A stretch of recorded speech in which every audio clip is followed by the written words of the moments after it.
A juíza exilada foi perseguida aqui no Brasil, perdeu o cargo de juíza por uma perseguição implacável do STF, se exilou nos Estados Unidos. Ela já disse em outras ocasiões que gostaria de estar aqui no Brasil, mas porque é muito perseguida, se exilou nos Estados Unidos e fez uma declaração muito forte. A juíza Ludmila Lins Grillo participou, inclusive, da audiência que parlamentares brasileiros tiveram no Congresso norte-americano e também disse que, apesar de todo esse poder de Alexandre de Moraes, chegará a hora para ele rezar. A juíza Ludmila Lins Grillo diz que o ministro Alexandre de Moraes é uma peça defeituosa, é como ela classifica Alexandre de Moraes. Vamos acompanhar essa manifestação da juíza Ludmila Lins Grillo, que foi feita em suas redes sociais. Que agentes do FBI participaram secretamente, até então era segredo, a gente não sabia na época. O FBI participou das eleições de reuniões no TSE. Essas reuniões eram sigilosas, a gente só soube depois. Então era necessário que os deputados do Partido Republicano soubessem disso. Isso é de interesse direto dos Estados Unidos. A deputada Salazar, ela já falou que vai pedir informações ao governo Biden sobre o porquê que ele dá suporte a um governo que viola a liberdade de expressão. Um cara que foi condenado em várias instâncias, o Lula, e que voltou à presidência. Se o Alexandre de Moraes está praticando crimes usando o cargo e o Rodrigo Pacheco é o agente garantidor, é aquele cara que poderia, por sua iniciativa de pautar, iniciar a remoção dessa peça defeituosa, isso significa que o Rodrigo Pacheco, ele é um cúmplice e vai ter que receber as mesmas penas de Alexandre de Moraes. Então, se eu fosse o Rodrigo Pacheco, eu correria agora, para colocar o processo de impeachment, para tentar se limpar, porque vai sobrar para ele também. E isso eu posso garantir. Então, vocês estão entendendo como, a partir de agora, o interesse passa a ser não apenas brasileiro, passa a haver um interesse americano legítimo na causa. Então, vai vir lei aí contra o Brasil, estabelecendo sanções e, especificamente, as autoridades que participaram disso. Eu acho que está todo mundo querendo saber o que vai acontecer com o Alexandre. Ele pode começar a rezar, porque a situação não está boa para ele. É impressionante como esses caras acham que eles podem violar tanto a Constituição e de maneira tão escancarada e achar que nunca vai dar nada. Francamente, isso não apenas soberbo, não é apenas uma questão de soberba, é soberba. Mas não é só soberba, é burrice também. Porque só um completo burro, imbecil, continuaria avançando dessa forma, achando que eternamente ele ficaria impune. Qualquer pessoa minimamente inteligente, em algum momento vai falar, opa, peraí, isso aqui vai dar problema pra mim no futuro. Mas o cara continua avançando. O cara cego pela soberba e também claramente desprovido de inteligência. Qualquer pessoa inteligente se colocaria no lugar dele e fala, pô, não vai, em algum momento isso aqui vai dar merda. Não é assim? Pode começar a rezar. O que não posso contar muito, eu sei algumas coisas que eu não posso falar aqui, mas eu posso contar um pouco, até porque o Paulo Figueiredo também já contou um pouco. E eu sei mais ou menos das coisas que já estão começando a ser preparadas aqui nos Estados Unidos.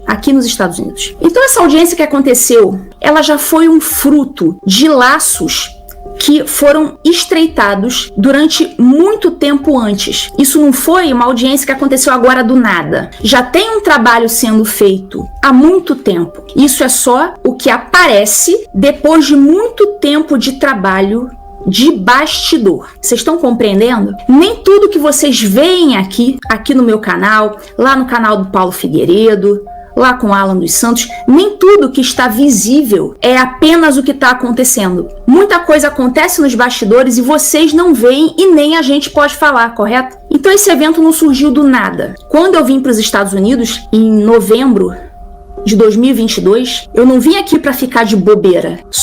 Não posso falar mais nada. Eu não vim aqui para ficar de bobeira, tá certo? Já foi uma construção de laços de muito tempo. Então, inclusive eu conheci a assessora do Chris Smith, do deputado Chris Smith, eu conheci ano passado, em um outro evento que não tinha nada a ver com o evento do Brasil. Eu conheci a assessora dele no evento no Senado, que aconteceu, salvo engano, em dezembro do ano passado. Então essas articulações acontecem. O Paulo Figueiredo foi uma das pessoas ouvidas presencialmente e mais outras 2 pessoas foram autorizadas a falar, a prestar os seus depoimentos oralmente, que foram o jornalista Michael Shellenberger e o dono do Rumble, o Chris Pavlovski. Então essas foram as 3 pessoas que prestaram seus depoimentos oralmente. Eu entreguei o meu depoimento, eu fui autorizada a depor, mas por escrito. Eu entreguei o meu depoimento, Alan dos Santos também entregou depoimento, vítimas do 8 de janeiro, inclusive os advogados do 8 de janeiro, a doutora Gabriela Ritter, o doutor Ezequiel, estavam lá. Eles também entregaram depoimentos por escrito. E o que eu tenho? Quais as minhas impressões dessa audiência? O que o Brasil pode tirar de proveito dessa audiência? Muita coisa. Então lembra daquela primeira audiência que não aconteceu, que o pessoal acabou fazendo uma entrevista, aquela coletiva do lado de fora, no House Triangle? Eu tenho até a foto aqui, olha. Eu tava lá também, ó. Ali tá uma galera, tá o Chris Smith ali no meio. Deixa eu até aumentar aqui, pra ver se melhora. O Chris Smith ali no meio, aí tava o Eduardo Bolsonaro, tava o Gustavo Gayer, o Paulo Figueiredo, o Alan dos Santos. Eu tô ali segurando a bandeira ali do lado esquerdo, o Alan tá do meu lado. O Marcel Van Hatten estava também.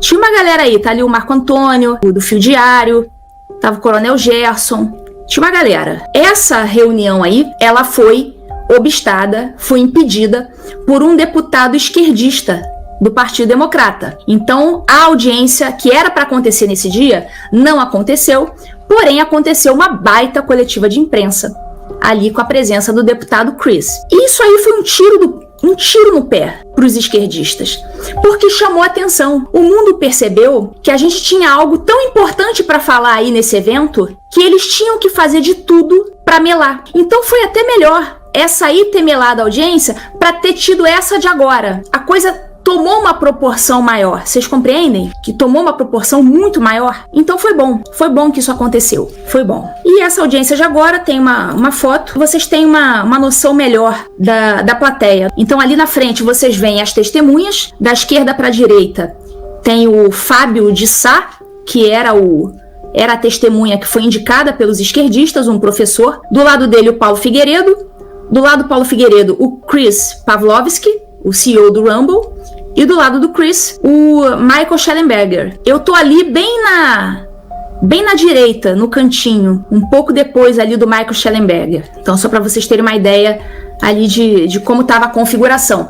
E de frente para as testemunhas, e num plano mais alto, estavam os deputados. Então havia o deputado Chris, que é assim, show de bola, um cara muito safo. E também do Partido Republicano, a Maria Elvira Salazar. Ela é deputada pelo estado da Flórida, essa moça aí. Há outros personagens também. Essa aí é a deputada Susan Wild.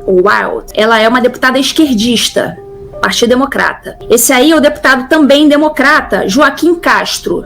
E essa daqui, Sidney Kamlager Dove, deputada também do Partido Democrata. Com os Twitter Files, eles vão se deparar com uma outra questão, que é a violação das leis brasileiras por empresas americanas, mais especificamente as Big Techs, né, o Facebook, o Google. Então ficou claro que eles obedeceram ordens ilegais e inconstitucionais, né? Empresas americanas obedeceram ordens inconstitucionais no Brasil. E o que isso significa? Aqui nos Estados Unidos, eles vão ter que responder por uma determinada lei que os obriga a obedecer às leis dos países onde eles têm negócios. Então, o Elon Musk, pensa bem, o cara fez uma jogada de mestre. Ele é um cara que é a favor da liberdade de expressão, ele apresentou os documentos para o Congresso americano, então ele meio que sai de cena e entra em cena o Congresso americano, correto? E olha a jogada do Elon Musk. Ao mesmo tempo em que ele livra o Twitter a partir da gestão dele, né, obviamente, porque antes da gestão dele, o Twitter estava cumprindo as ordens ilegais do Alexandre de Moraes. Agora ele está tirando a empresa do Brasil. Mas o Twitter estava respeitando as ordens, assim como o Google, a Meta e todo mundo, TikTok. E o Elon Musk apresentando isso é como se ele estivesse dizendo, olha, todas essas redes sociais aí, elas todas são criminosas. Então, com isso, acho que não é exagero meu pensar que, de repente, quebrando essas outras empresas, o Elon Musk pode se ocupar de uma fatia maior nesse mercado das redes sociais. Porque eu não tenho dúvidas que daqui a pouco Mark Zuckerberg vai ser chamado para explicar sobre isso no Congresso americano. Os deputados republicanos, eles vão começar a apertar Mark Zuckerberg, Google. Eu falo, olha, peraí, a gente tem as provas de vocês estão obedecendo essas ordens ilegais? Isso aqui é crime nos Estados Unidos. Então eles vão sofrer um aperto. Daqui a pouco essas redes, elas vão se ver diante do seguinte dilema. Ou elas permanecem no Brasil, respondendo a ordens ilegais do Alexandre de Moraes, obedecendo e sofrendo sanções nos Estados Unidos, o que eu acho muito difícil delas fazerem essa opção. É muito mais fácil elas fazerem o quê? Elas saírem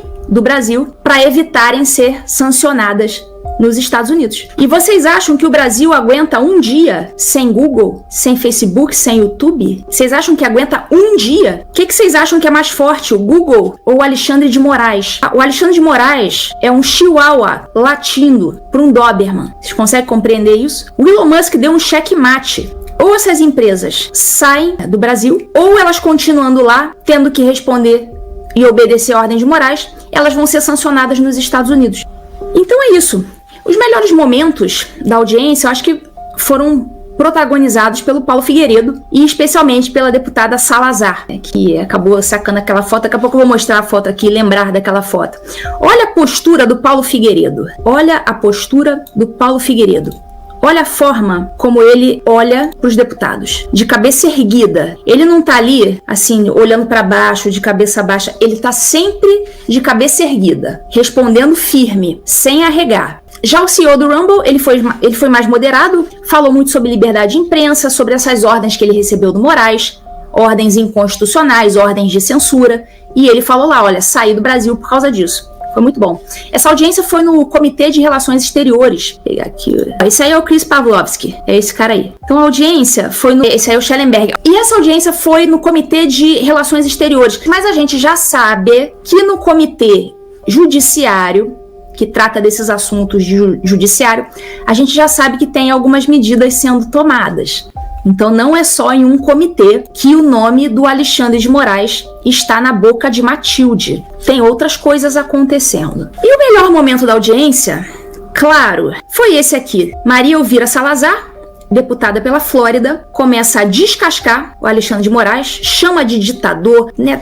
Faz ali o discurso dela, assim, maravilhoso, e do nada ela saca uma foto do Alexandre de Moraes. É claro que isso aí, a gente sabe que o Paulo Figueiredo tem participação nisso aí. Assim como os deputados esquerdistas, pessoal. Vocês sabem que vieram os deputados esquerdistas dias antes dessa audiência aí, eles vieram a Washington, né? Aí tinha senador, parlamentares em geral, né? Acho que era Elisiane Gama. Tinha uma galera aqui em Washington para falar com os deputados democratas, né? Então, assim como essa galera brifou os deputados democratas, que assim, deputado democrata não vai saber o regime militar no Brasil, mal vai saber o que foi o 8 de janeiro. Então, esse pessoal veio com certeza brifar os deputados. Então, assim como eles foram brifados, certamente a Salazar foi brifada também. E ela entendeu perfeitamente de quem se trata. Quem é Alexandre de Moraes, o discurso dela. Desse discurso a gente percebe que ela entendeu perfeitamente o que ele fez e está disposta realmente a ir até as últimas consequências. E essa imagem é uma imagem muito importante, porque assim como o professor lá falava, o elemento pictórico é muito importante, ou seja, o pictórico, a picture, a imagem é muito importante para fixar certos aprendizados na cabeça das pessoas. Então, quando você vê uma deputada americana segurando uma foto do Alexandre de Moraes, ela tá ali apontando exatamente quem é o problema, não que ele seja o único problema, mas nesse momento ele é o problema principal. E é muito importante a gente dizer claramente quem é o problema principal. E parar de ficar falando, porque o problema é o STF. Não. O STF não tem nome, não tem CPF, é uma instituição sem rosto. O STF é composto por alguns ministros, pessoas físicas, que são uma espécie de engrenagem, são as peças da engrenagem. Se tem uma peça defeituosa, como essa daí, Alexandre de Moraes é uma peça defeituosa na engrenagem chamada Supremo Tribunal Federal. Então nós vamos o Supremo Tribunal Federal está errando. Não. Vamos dar nomes. Peça defeituosa. Claro, todos ali, na minha opinião, são defeituosos, tá? Todos estão agindo de forma defeituosa. Mas a peça mais defeituosa é essa daí, Alexandre de Moraes. E